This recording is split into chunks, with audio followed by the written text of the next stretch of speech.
సుమన్ టీవీలో మీ personal and business promotions కోసం కింది నెంబర్కి కాంటాక్ట్ చేయండి. Hi viewers, welcome to Suman TV.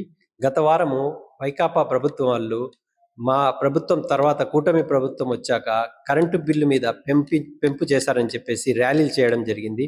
నిజంగా కూటమి ప్రభుత్వం వచ్చాక కరెంటు బిల్లు మీద పెంపు జరిగిందా లేదనే అంశం మీద వివరణ ఇవ్వడానికి ప్రస్తుతం మనకు కడప విద్యుత్ శాఖ హరినాయక్ గారు ఎగ్జిక్యూటివ్ ఇంజనీర్ మనతో ఉన్నారు. వారిని అడిగి వివరాలను తెలుసుకుందాం. నమస్తే నాయక్ గారు. నమస్కారం అండి. సార్, ఇప్పుడు గత వారం అంతా వైకాపా ప్రభుత్వం వాళ్ళు టీడీపీ ప్రభుత్వం వచ్చాక కరెంటు బిల్లు పెంపు జరిగిందని చెప్పి చెప్తున్నారు. ఈ అంశంలో ఎంతవరకు వాస్తవం ఉంది? కరెంటు పెంపు అనేదండి ఇప్పుడు ప్రజెంట్ అయితే ఎటువంటి పెంపుదల ఇప్పుడు లేదు. ఇది అపోహ మాత్రమే. మేము ఇప్పుడైతే ఎటువంటి కరెంటు బిల్లు కూడా పెంచడం లేదు.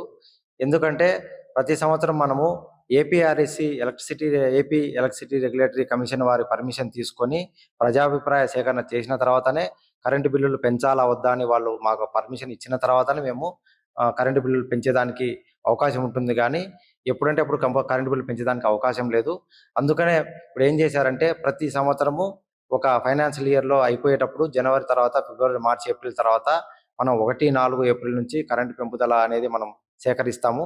దానికి సంబంధించి ఆంధ్రప్రదేశ్ ఎలక్ట్రిసిటీ రెగ్యులేటరీ కమిషన్ వాళ్ళు ఈ నెల 8, 7, 8 తర్వాత 9వ తేదీ లేదండి 7, 8, 10వ తేదీ మనకు ప్రజాభిప్రాయ సేకరణ నిర్వహిస్తున్నారు. 7, 8 వచ్చేసి విజయవాడలో డైరెక్ట్ పొద్దున ఉదయం 9 నుంచి మధ్యాహ్నం 1:30 వరకు డైరెక్ట్ ప్రజలతో ప్రజాభిప్రాయకరణ చేస్తారు. అలాగే 10వ తేదీ కర్నూలులో ఉన్నటువంటి ఏపీఆర్ఈసీ ఆఫీస్ నందు ఉదయం 9 నుంచి మధ్యాహ్నం లంచ్ వరకు ప్రజాభిప్రాయకరణ సేకరిస్తారు.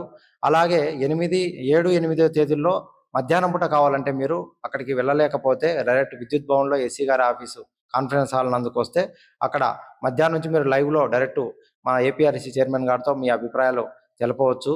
తర్వాత అలాగే 10వ తేదీ కూడా మీరు మధ్యాహ్నం లంచ్ టైంలో భోజన నివారం తర్వాత సాయంత్రం 5 వరకు కూడా విద్యుత్ భవన్ ఏపీఎస్పీడీసీఎల్ సర్కిల్ ఆఫీస్ నందు మీరు మీ ప్రజాభిప్రాయకరణ ప్రకారం మీరు ఏమైనా అబ్జెక్షన్స్ అయితే ఏదైనా ఉంటే కూడా చెప్పవచ్చు. దీనికి సంబంధించి మీరు ఈ అబ్జెక్షన్స్ ఏదైనా ఉంటే కూడా ముందే మీరు రిజిస్టర్ చేసుకోవాలా.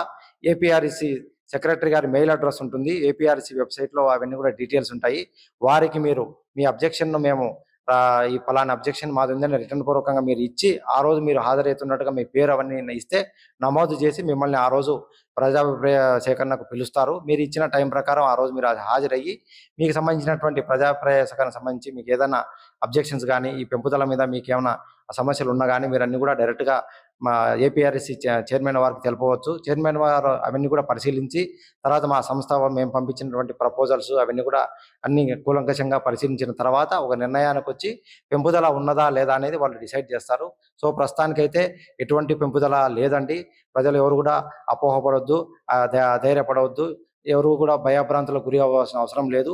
ఎటువంటి పెంపుదల మేమైతే చేయడం లేదని అందరికీ తెలియజేయడం అనేది. థ్యాంక్ యూ సార్, ప్రస్తుతము కరెంటు బిల్లు కట్టాలంటే క్యూలో నిలబడి ఎక్కడెక్కడి నుంచో వచ్చేసి వాళ్ళ సమయాన్ని వృధా చేసుకుని, అంటే ఏదైనా పనులకు వెళ్ళాలన్న ఇబ్బంది పడుతూ ఆ సమయాన్ని ప్రత్యేకంగా కరెంటు బిల్లు కోసమే ఒక రోజు కేటాయించవలసిన పరిస్థితి ఉంది.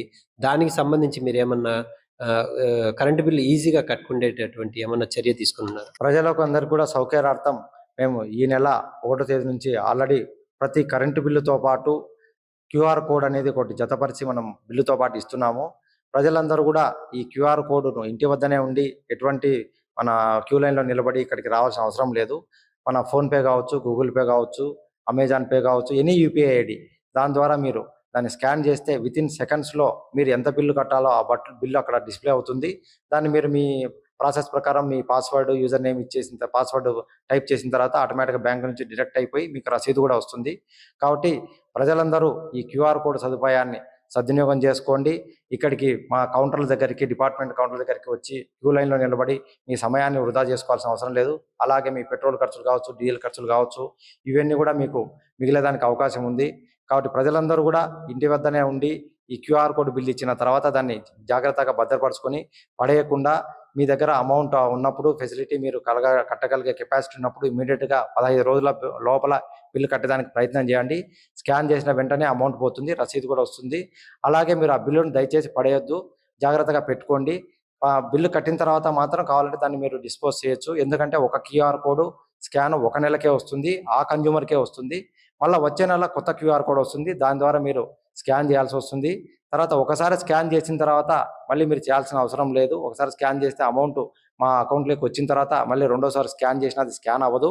కాబట్టి బిల్లు భద్రంగా భద్రపరుచుకొని బిల్లు ఇచ్చిన 15 రోజుల లోపల మీరు చెల్లిస్తే మీకు అపరాధ రుసుము, సర్చార్జ్ ఇవన్నీ కూడా పడకుండా ఉంటాయి. అందరూ కూడా 30 రోజులు అని అనుకుంటున్నారు.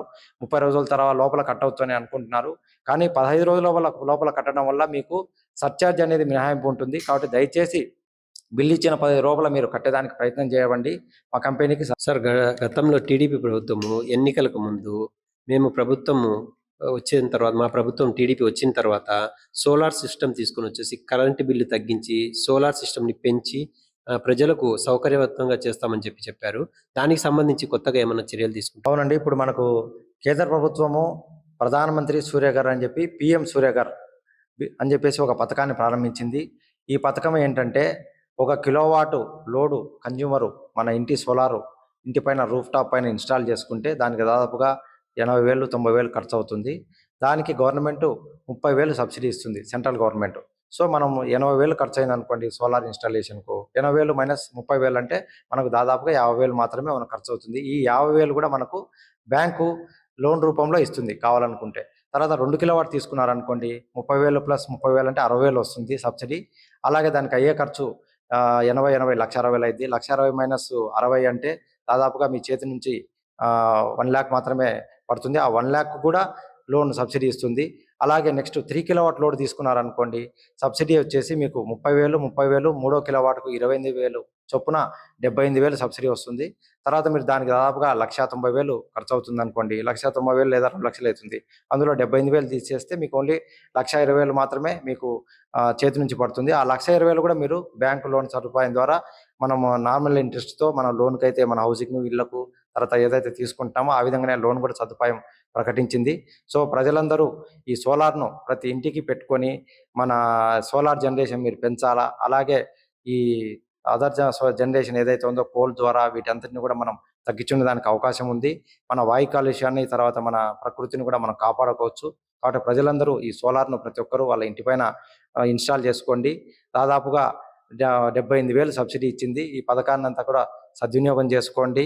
తర్వాత ఏదైనా మీరు కరెంటు మేము వాడిన తర్వాత మీరు కరెంటు సోలార్ ద్వారా ఉత్పత్తి చేస్తే దానికి మేము మీకు రూ. 3 చొప్పున మేము మళ్ళీ దాన్ని మేము డబ్బులు మీకు పే చేస్తాము. సపోజ్ ఒక కన్జ్యూమర్ 100 యూనిట్లు ఆయన వాడుకున్నాడు. కానీ ఉత్పత్తి 2 యూనిట్లు చేశాడనుకోండి, 200 యూనిట్లు చేశాడనుకోండి, 100 యూనిట్లకు మేము మీకు డబ్బులు రివర్స్‌లో పే చేస్తాము.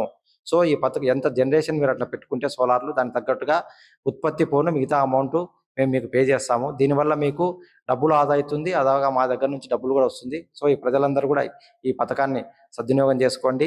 అలాగే ఇదే పథకాన్ని రీసెంట్‌గా ఎస్సీ, ఎస్టీ కాలనీలో నివసించే వినియోగదారుల కోసం మళ్ళీ మన central government plus state government ఇద్దరూ కలిసి ఒక పథకాన్ని ప్రారంభించారు. దీన్ని కూడా ప్రైమ్ మినిస్టర్ పీఎం సూర్యఘర్ పథకం అంటారు.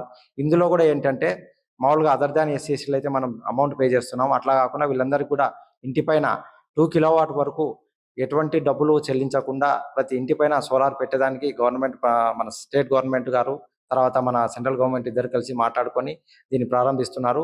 మన స్టేట్ గవర్నమెంట్ ఏదైతే మనకు 30,000 60,000 సబ్సిడీ ఇస్తుందో ఆ బ్యాలెన్స్ అమౌంట్ మన స్టేట్ గవర్నమెంట్ మన గౌరవ ముఖ్యమంత్రి గారు దాన్ని మన ప్రభుత్వం నుంచి భరించి ప్రజలందరూ కూడా ఇంటిపైన సోలార్ పెట్టాలని ఒక వినూత్న ఆలోచనతో ముందుకు పోతున్నాడు. ఆ పథకం ప్రకారం మేమందరూ కూడా ప్రతి ఎస్సీ, ఎస్టీ కాలనీలు కూడా ఇంటిల్లు తిరిగి మేము వాళ్ళని పబ్లిసిటీ చేసి రిజిస్టర్ చేస్తున్నాము. దాదాపుగా మా డివిజన్‌లో ఇప్పటికి 4,000 సర్వీసులు రిజిస్టర్ చేశాము. మా దగ్గర ఇప్పటివరకు 16,000 సర్వీసులు ఉన్నాయి మా డివిజన్ మొత్తము. అన్నిటికి కూడా కలిపి ఇల్లు తిరిగి దాదాపుగా పొద్దున ఉదయం 6 గంటలకు వెళ్తున్నాము. సాయంత్రం 8 గంటలకు కూడా పోతున్నాము. దాదాపుగా 4,000 సర్వీసులు రిజిస్టర్ చేయించాము. సో ప్రజలందరూ ఎస్సీ, ఎస్టీ కాలనీలో నివసించే ప్రజలందరూ ఈ సోలార్ సూర్యఘర్ పథకాన్ని వినియోగించుకొని మా దగ్గర మా ఉద్యోగస్తులు వచ్చినప్పుడు దానికి కోఆపరేట్ చేసి రిజిస్ట్రేషన్ చేయించుకోవాల్సిందిగా రిక్వెస్ట్ చేసుకుంటున్నామండి. Thank you. నాయక్ గారు, ఇప్పటికే కొన్ని జిల్లాల్లో స్మార్ట్ మీటర్స్ వచ్చేసి రీఛార్జ్ సిస్టమ్ వచ్చి చాలా చోట్ల ఉపయోగంలో ఉన్నాయి. మన కడప జిల్లా కూడా వచ్చే అవకాశం ఉందా? ఒకవేళ వస్తే దానివల్ల ప్రజలకు ఉపయోగం ఉంటుందా? దాని గురించి కొంచెం వివరించండి. అవునండి. స్మార్ట్ మీటర్స్ అనేది ఆల్రెడీ కడప జిల్లాలో గూడా మన వైఎస్ఆర్ కడప జిల్లాలో గూడా ప్రారంభించడం జరిగింది. మన కడప డివిజన్‌లో గూడా జరుగుతా ఉంది. ఇప్పటికి గవర్నమెంట్ కార్యాలయాలన్నిటికి గూడా సింగిల్ ఫేస్ మీటర్లన్నీ గూడా స్మార్ట్ మీటర్లు మేము పాత మీటర్లు తీసేసి స్మార్ట్ మీటర్లంతా గూడా కంపెనీ వాళ్ళు బిగిస్తూ ఉన్నారు. తర్వాత అవి ఆల్రెడీ పూర్తయిపోయినాయి. నెక్స్ట్ కేటగిరీ 2 అంటే వాణిజ్య వినియోగదారులకు సంబంధించినటువంటి ఇళ్లకు వాటన్నిటికి గూడా మేము ప్రారంభం చేశాము. బిగిస్తా ఉన్నారు ఆల్రెడీ కంపెనీ వాళ్ళు. ఇవి గూడా అయిపోయిన తర్వాత నెక్స్ట్ మనకు కేటగిరీ 1 ఇంటికి సంబంధించినటువంటి వాళ్ళకు కూడా ఇవన్నీ బిగించడం జరుగుతుంది. ఈ కార్యక్రమం ఒక 2 సంవత్సరాల లోపల, 1 సంవత్సరం లేదా 2 సంవత్సరాల లోపల పూర్తిగా అయిపోతుంది. దానివల్ల ఏంటంటే ప్రతి ఇంటికి స్మార్ట్ మీటర్ బిగియడం వల్ల మీకు ఇప్పుడు ఏదైతే మేము బిల్ ఇస్తున్నామో ఆ బిల్ అనేది ఉండదు. పేపర్ అనేది ఉండదు. డైరెక్ట్ మీ మొబైల్ గావచ్చు, లేకుంటే మీ మెయిల్ గావచ్చు, వాట్సాప్ రూపంలో, లేకుంటే మెసేజ్ రూపంలో, లేకుంటే మెయిల్ రూపంలో బిల్ వస్తుంది. మీరు బిల్ వచ్చిన వెంటనే ఆ లింక్ ఓపెన్ చేసి మీరు అమౌంట్ పే చేయొచ్చు. సో, ఒక విప్లవాత్మకమైన మార్పు ఫ్యూచర్‌లో రాబోతుంది. ఈ స్మార్ట్ మీటర్లు పెట్టిన తర్వాత ఆంధ్రప్రదేశ్‌లో.